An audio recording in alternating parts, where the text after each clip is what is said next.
মানুষ তোমাকে বড় আলেম, বড় বক্তা, মুহাদ্দিস সব বলছে, যাও জাহান্নামে যাও। তিরমিজি শরীফের 2382 নম্বর হাদিস।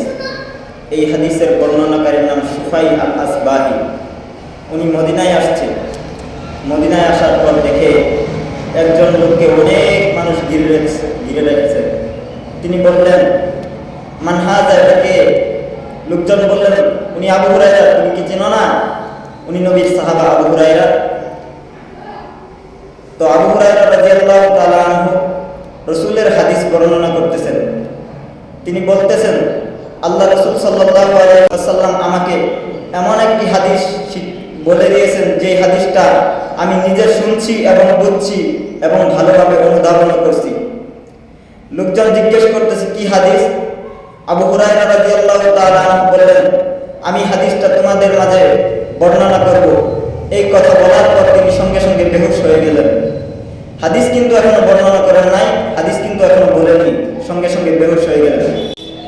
আবু হুরায়রা রাদিয়াল্লাহু তাআলা আনহু হুঁশ ফিরে আসলো।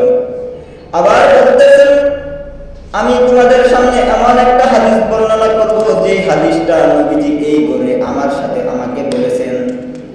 আমি হাদিসটা ভালোভাবে বুঝছি এবং অনুধাবন করছি। আবু হুরায়রা আবার বেহুশ হয়ে গেলেন, দুইবার বেহুশ হয়ে গেলেন। হাদিস কিন্তু বলে না। আবার হুঁশ ফিরে আসছে।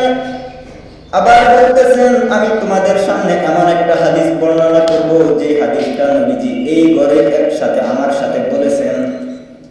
কি এমন হাদিস, যে হাদিসটা বলতে পারেন না? আবু হুরায়রা আবার হুঁশ ফিরে আসলে আমি তার সাহাবী বলেন, আমি তার পিছনে ধরলাম। ধরার পর আবু হুরায়রা বলতেছেন, আল্লাহ তাআলা কিয়ামতের ময়দানে বিচারের কাঠগড়ায় দাঁড়াবেন, বিচারের কার্যক্রম শুরু করবেন। এমন অবস্থায় আল্লাহ তাআলা প্রথমে আলেমকে ডাক দিবেন। আলেমকে বলবেন, আমি যে তোমাকে ইলম শিক্ষা দিয়েছিলাম, আমি যে রাসূলের উপর কোরআন নাযিল করেছিলাম, এই কোরআনের উপর তুমি কি আমল করেছো, কি ইলম তুমি শিখেছো, মানুষকে কি তুমি শিক্ষা দিয়েছো? আলেম বলবে, আকুমু বিহি আনা আল-লাইলি ওয়া আনা আন-নাহার। আল্লাহ, আমি নিজের সকাল সন্ধ্যা আমল করেছি, মানুষকে শিক্ষা দিয়েছি। আল্লাহ তাআলা বলবেন, কাযাবতা, তুমি মিথ্যা বলছো। ফেরেশতারাও সাথে সাথে বলবে, ওয়াতাকুলুল মালাইকাতু কাযাবতা, ফেরেশতারাও সাথে সাথে বলবে, তুমি মিথ্যা বলছো। এরপর আল্লাহ শহীদকে ডাক দিয়ে বলবেন, তুমি কেন শহীদ হয়েছো বলো? শহীদ বলবে, আল্লাহ, তোমাকে রাজি খুশি করার জন্য শহীদ হয়েছি। আল্লাহ বলবেন, কাযাবতা, তুমি মিথ্যা বলছো। এরপর দাতাকে বলবে, তুমি কেন দান করেছো বলো? দাতা বলবে, তোমাকে খুশি করার জন্য দান করেছি। আল্লাহ বলবেন, কাযাবতা, তুমি মিথ্যা বলছো। প্রথমে আলেমকেও বলবেন, আলেমকে বলবেন, তুমি ইলম শিখেছো মানুষকে দেখানোর জন্য, মানুষ তোমাকে আলেম বলেছে, বড় বক্তা, মুহাদ্দিস সব বলেছে, যাও জাহান্নামে যাও। এরপর শহীদকে ডাক দিয়ে বলবেন, তুমি দান করেছো, মানুষ তোমাকে দানশীল বলেছে, যাও জাহান্নামে যাও। এরপর শহীদকে বলবেন, তুমি শহীদ হয়েছো, মানুষ তোমাকে শহীদ বলেছে, বীর বলেছে, বাহাদুর বলেছে, যাও, এখন তুমি আর আমার কাছে কিছু পাবে না, তুমি জাহান্নামে চলে যাও। তো মুহতারাম হাজিরিন, এই হাদিসটা বলার একটাই উদ্দেশ্য, যে আজকে আমরা আমল করতেছি মানুষকে দেখানোর উদ্দেশ্যে।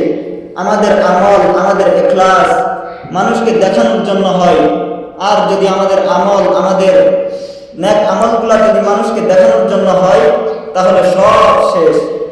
এজন্যে আজকে বয়ান করতেছিলাম সাধারণদের উদ্দেশ্যে, কিন্তু এমন একটা হাদিস মাথায় আসলো, যে হাদিসটা মাথায় আসার কারণে আমরা নিজেরাই ভাবি যে আমরা হুজুরদেরকে বয়ান করি, সাধারণ পাবলিক আপনাদেরকে আর কি বলবো। এজন্য শুধু নিজেরা নিজেদেরকে বয়ান করতে মন চাই। তো পরিশেষ কথা এটাই, যে আমরা সকলে আমাদের একটাই উদ্দেশ্য থাকবে, আমাদের নামাজ, আমাদের হজ, আমাদের কুরবানি সব একমাত্র আল্লাহর জন্য। এটাই তো আল্লাহ তাআলা কোরআন শরীফের মধ্যে বলেছেন, ইন্না সলাতি ওয়া নুসুকি নুসুকি ওয়া মাহইয়ায়া ওয়া মামাতি লিল্লাহি রাব্বিল আলামিন। নিশ্চয় আমার নামাজ, আমার রোজা, আমার হজ, আমার যাকাত সব একমাত্র বিশ্ব জগতের প্রতিপালক রব্বুল আলামিনের জন্য। এজন্য আমাদের নামাজ, রোজা, সমস্ত ইবাদত আল্লাহ তাআলার জন্য হওয়া চাই। এজন্য আল্লাহ তাআলার সন্তুষ্টির জন্য আমরা আল্লাহ তাআলার ইবাদত করব। আমাদের সকলকে আল্লাহ তাআলা তৌফিক দান করুন। আমা তৌফিক ইল্লা বিল্লাহ।